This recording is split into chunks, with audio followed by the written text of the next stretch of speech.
Among the Thugs by Bill Buford.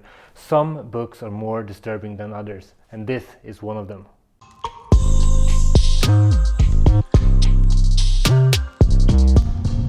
Hi and welcome to the Booklab. I'm Bjorn, and this is the place where we bring you the best book recommendations when it comes to philosophy, psychology, human nature and human potential. And today we're going to talk about Among the Thugs by Bill Buford, and this book actually says something about human nature. It's written by an American journalist who is working in England, and one day on his way home from work he encounters a bunch of football hooligans wreaking havoc on a subway train, and he later retells this story to his colleagues at work, and they don't think this is anything out of the ordinary. That's just how things are. But is that something you put up with? Really? I mean, having young males every Saturday trash your trains, break the windows of your pubs and wreak havoc in your city centers. He didn't buy it. He decided to infiltrate the worst hooligan gangs in English football and find out from the inside what was going on, what was the violence about, what was the pull of the crowd. And what we get in this book is an odyssey in crowd violence, and you get to see the inside of some of the worst football firms in the world. And you have to excuse me, I'm Swedish, so I'm going to use football and soccer interchangeably, but I mean the sport you play with this type of ball. Quote, "Their rudeness was their vitality, and these people were very rude. They were committed to rudeness, as if it was their moral banner. There were only 2 waitresses amid the 400 or so supporters, and the women could not have had a worse working day, as one was delivering a tray of bottled lager, answering the imperative of 'Oi, bitch, give us some beer!' A supporter pulled out his penis and wagged it in her face. Another one paying threw his money at her feet." End quote. In the book we get to experience what it is like to be on the inside of one of these football supporter clubs, or unofficial often. He brings back and compiles in this book a bunch of stories from different events throughout the world. He's in Turin, he's in Manchester, Cambridge, Düsseldorf, Sardinia. It takes you all around the world, and as we get to follow these people around, we get involved in a world where it's like the laws of gravity are upside down. Quote, "We just don't have the time that we used to have. The moment a fight starts, we are immediately surrounded by dogs and horses. That's why everyone has started to using knives." And it's like this all the time. Everything is exactly the way it's not supposed to be. The police are bad because they're so good. Knives are good because they're so bad and can deal so much damage. That's why knifing someone has become like a badge of honor, a way of keeping tab of who is winning these fights. What they really want to do is just have their fights alone, and the police is just an obstacle for that. The book gets very graphic and really goes into detail, and you get to experience what it's like to be inside the crowd. And as Bill dives deeper into this investigation, he has been working on this for years, he becomes more and more like one of them, so to speak. But does he succeed on his quest to understand this violence, this antisocial behavior? And I want to quote a certain part of this book that is very graphical, that really stood out to me. Like, it gets pretty bad. Quote, "He grabbed the policeman by his ears, lifted his head up to his own face and sucked on one of the policeman's eyes, lifting it out of the socket until he felt it pop behind his teeth. Then he bit it off. Harry rolled off the policeman, stood up and walked home." End quote. But does he find what he's looking for? Does he get an understanding of what's going on? What is the pull of the crowd? By the end of the book, he does. And it also clicks for me, because going into this, the reason I picked it up was because this is a world I have no interest being involved in. I can't understand how anyone would be drawn into these types of violent groups. But at the end of this book, I also start to understand. Quote, "Violence is one of the most intensely lived experiences, and for those capable of giving themselves over to it, it is one of the most intense pleasures. There on the streets of Fulham, I felt, as the group passed over its metaphorical cliff, that I had literally become weightless. I had abandoned gravity. I was greater than it. I felt myself be hovering above myself, capable of perceiving everything in slow motion and overwhelming detail. I realized later that I was in a druggy high, in a state of adrenaline euphoria. And for the first time, I was able to understand the words they used to describe it. That crowd violence was their drug. What was it like for me? An experience of absolute completeness." End quote.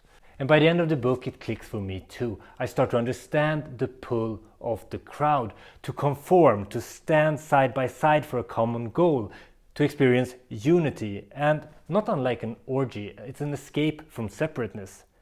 But it's also an escape from freedom. It's an escape from the burden of personal responsibility.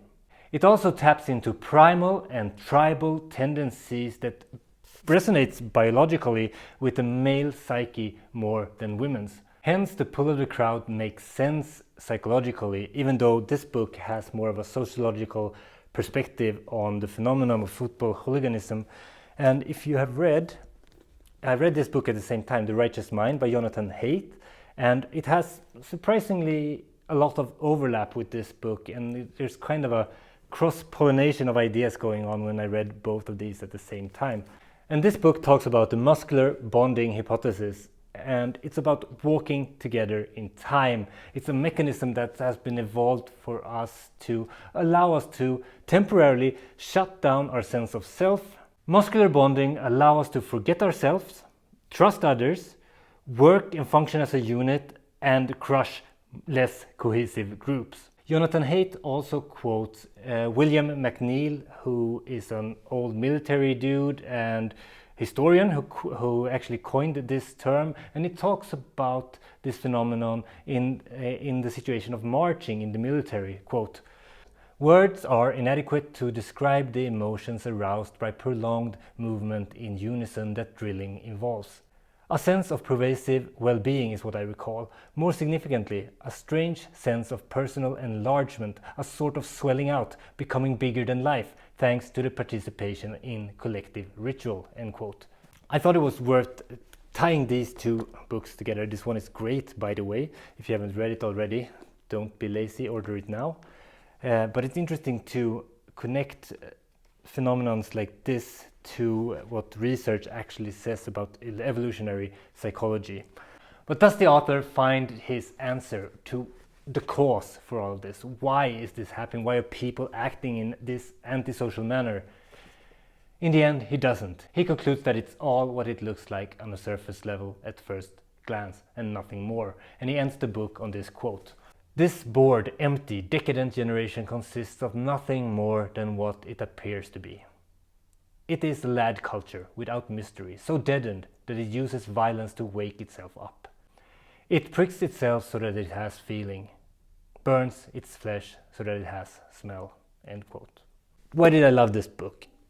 Because books like this, they rejuvenate my love for reading, they rekindle my curiosity about human nature. What other medium allows you to explore the darkest corners of humanity in detail while still remaining at a safe distance? What other type of experience leaves you constantly re-evaluating your beliefs and gaining new perspectives? That's what I love about books, and this is one of those books that, I don't know what to say. It took me on a journey. I discovered something, and it has just made my life and the way I look at the world more interesting. And this book, it reads like fiction. It's quite funny, yet dark and extremely violent. If you like to explore the darker sides of human nature, then this is a book for you.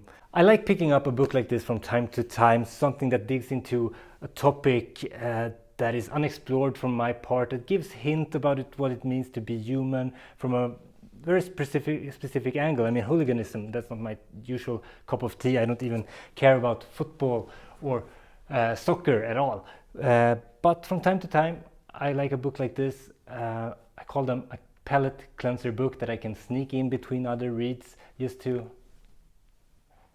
get some change of pace. And I have a few other recommendations of these kinds of books. Jon Ronson's book, So You've Been Publicly Shamed, is one of them. It's about public shaming on the internet. Something that has had kind of a renaissance lately. And another one is Stuff, Compulsive Hoarding and the Meaning of Things. A book I enjoyed way too much. When I used to watch reality TV back in the day, I always looked at the hoarding program. They used to fascinate me too, no end. Or why not? The Stranger in the Woods, the extraordinary story of the last true hermit. This guy, what was his name? I love this story. Christopher Knight. One day he walked out in the forest, no packing to talk about. He just walked out in the forest in Maine, which is very cold in the winters. He walked out in the woods, stayed there for a quarter of a decade. If that's not interesting, then I don't know what is. Lovely book. Upcoming reads and reviews I'm wrapping up I Am Dynamite. I've been working on this one for a while. It's still great. Also, I've got this one. Maybe the thinnest book that I have in my collection is James Bond Stockdale's Courage Under Fire. This guy was imprisoned in Vietnam, and he used old Stoic theories in practice to see how he could fare under torture. It's a spectacular book actually, and I hope to have a review coming up very, very soon. But until then, Bjorn out.